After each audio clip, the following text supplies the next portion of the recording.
Hey guys, what's going on? It's Michael Pinetto with Tech Examined. Today is Tuesday, September 27th. Driving to work, a little bit late this morning. However, I'm super psyched to be able to start talking about the LG V20. This thing actually is not that bad so far, and I'm just talking in general about form factor, the screen, so far the battery life, which I can't really speak on because I've only had to sim in it for a couple days and it got okay battery life, but I really want to give it a full charge and really try it out.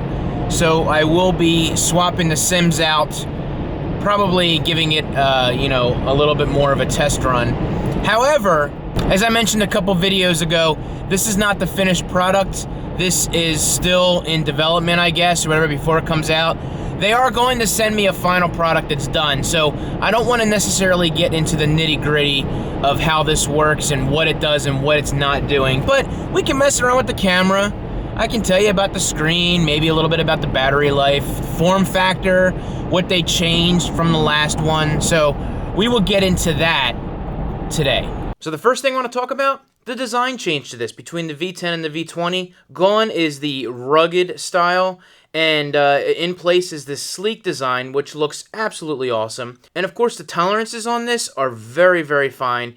Absolutely awesome. You can't even tell that this back comes off of here. Unlike the issues that they did have with the LG G5, you could see a little bit of the lines and maybe it was given away a little bit. But they have this metal aluminum style back with a button on the side here to release it, which is actually pretty cool. You just simply push that in and the back comes off. And again, you've got this aluminum metal design, which it looks like they're going to have replaceable backs for this, all different colors maybe, or purposes for the case cover. I don't know. It'll be real interesting to see. They do have a removable 32 milliamp battery, which does give pretty good battery life on that. Of course, I've said this before, removable battery, just buy another battery. You don't even have to necessarily worry about how much life you get out of it. Depending on what you do, it's how many batteries you're going to get. That's how I see it. It does have removable storage on this, micro SD, up to 256 gig. And of course, internal storage, they do have 32 and a 64 gig variant. Putting the back plate back on is very simple. You just basically wrap it around the side here and feel it click into place, and you're ready to go. Again, does not give you any indication that the back comes off of this, which I absolutely love. Of course, a lot of people are real interested to see exactly the deal with the display. This is a 5.7-inch screen, 2560 by 1440, 2K. You cannot go wrong with that. And the colors are absolutely gorgeous. With all the different companies out there these days, they have their own style that they want to go with, the display that they're going to put in. Apple gets knocked for not necessarily going full 2K or 4K on their screens to really tout what people feel. If you're going to pay for it, you better give us the top quality on that. But they obviously feel that what they have works. Now, when you have a 2K display, it looks absolutely awesome. 4K displays look absolutely awesome. You've got different styles for different phones and how the colors come out. They want richer blacks and more bright whites. Do you want a more warm tone? Do you want a more cold tone? More true to life as far as anyone's preferences go?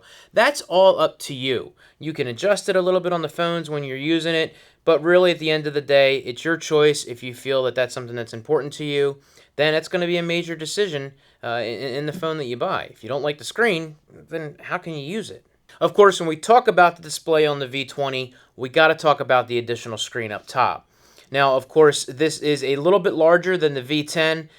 If you remember, it does give you the ability as the always-on screen. You have your quick toggles that you can get to. You can go silent. You can put it on full volume, on vibrate. You can change your Wi-Fi, access to your camera. You can turn on your Bluetooth and turn it off, and you have the ability to go to a notepad. And of course, you can control your media if you're listening to music on this. Of course, I want to give you the specs on the camera. Now, I'm not going to do any camera tests or anything like that until they send me the actual finished model. I'm afraid that if I use this, something could happen. I had the problem with the DJI mobile that didn't allow me to use the facial tracking. I'm not sure if that's the software on Android 7. I'm not sure if it was the V20, but I'm going to hold off on taking some pictures of this, but I will give you guys the specs. The dual lens on the back here is touting a 16 megapixel f1.8 and an 8 megapixel f2.4. The really cool thing about this is it actually has the standard angle and of course the wide angle shot, which gives you a much wider range and allows you to do selfies if you want, or more of a landscape shot, which depending on what you're looking to shoot, that might work for you. Of course, the front shooter is a 5 megapixel f1.9, which will give you pretty good low light if you're someone that likes to take selfies. I did use the front-facing camera for the Osmo Mobile. I didn't think it was too bad. I actually think I liked the iPhone 7 better, but like I said, when I get the final version, we'll go ahead and put them head-to-head. Man, I tell you, trying to shoot that, it's only on me. It's all my fault. I didn't have my batteries charged. I guess I just kept using them and just throw them in the bag. They just kept dying one after another as I get like a fifth of the way through the shot and I start talking. I eventually just took this awesome Anker civilian battery that they sent me and just basically hooked it up to the side of the Sony here. And voila, should have did that from the start. This lighting is horrible. Let's fix this. All right. So you've got a killer display. You've got a secondary display that's always on. You've got a dual camera with a whole bunch of functionality to it. You've got a front-facing camera with a good bit of functionality to it. And you've got a fingerprint scanner and a whole awesome audio system in this, which we'll get into. Let's talk about the specs to power this and determine if you guys think that LG did or didn't skimp on it. So it's got the Qualcomm Snapdragon 820 processor, 4 gig of RAM, a quad-core CPU, and the GPU is an Adreno 530. I think those are pretty good top-of-the-line specs for a flagship device. And of course, powering all of that is Android 7.0 Nougat, which LG obviously is touting the first native device to actually have the new Android operating system. So far, it's very snappy. Definitely no problems. I feel like it's utilizing everything quite well. One of the things that LG did talk about during their keynote that they were very proud of was this is the first smartphone touting a quad DAC. What does that mean? Some of you may not even care. You just know that you want it to sound good. A quad DAC will do that. This is a digital audio converter which allows you to basically give you the best sound possible in a phone right now. Give you enough amperage to power your headphones. You got those high quality headphones that need a lot of power to be able to pump out any bass, highs, mids, and lows. Depending on what you like to listen to and how you like to listen to it, the quad DAC will help you enjoy that even more. One of the other things that I wanted to mention was the H3 headphones that they sent out. I think I might have like a loose connection on this. I'm going to have to reach out to LG. It just kind of, like that when you feel like your cable's starting to go and you move it around, you just get that static on it. That's what I'm getting with these. So I'm going to have to reach out to them and see if they're going to send me out another pair or if it's something that it could be with the V20. I don't know. They might tell me to wait till another model comes out. But these are comfortable. I really like them so far, but unfortunately when I move the cord, I get a lot of static. So that's a no-go on that. So that's my first impressions of the V20. I wanted to kind of do that more setup shot while we were doing that. And this is more what you're going to get. I'm going to do those kind of videos, but I'm going to be talking as well and, incorporating both a little bit of the vlog style with a little bit of that, more professional shot. I went with the camera over top. I used the Sony to go over top. And of course I had the Sony a7S II as my main shooter. But I had that awesome boom arm over top, which allows me to basically just crane it over top and then do the shot over it. And I figured smaller camera, hopefully these match up pretty well when it comes to the video quality. But I love that, and I love that table that I got back there. I'm pointing it the wrong way, but I'm like pointing off, but the camera looks like I'm pointing right at it. So very cool, and I hope you guys enjoyed that. So more to come. Like I said, I'm going to hold off a little bit on some of the real testing of this until they send out the finished model.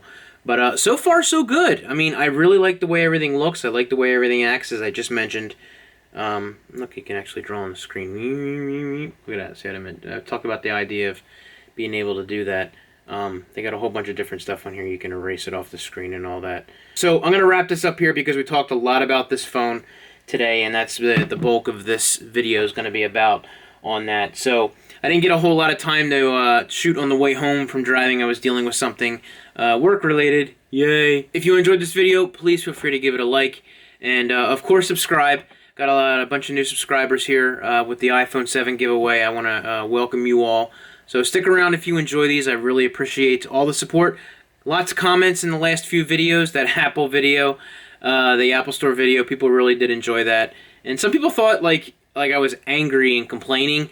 Really just a story. I just getting into the story on that. You know, it is what it is at the end of the day, and a lot of those people are right. Things could be a lot worse. I could not have gotten the phone and done all that, but really just for effect as far as the story goes. I'm getting off topic here. We're going to end the video. You guys take it easy. And of course, till the next one, see ya!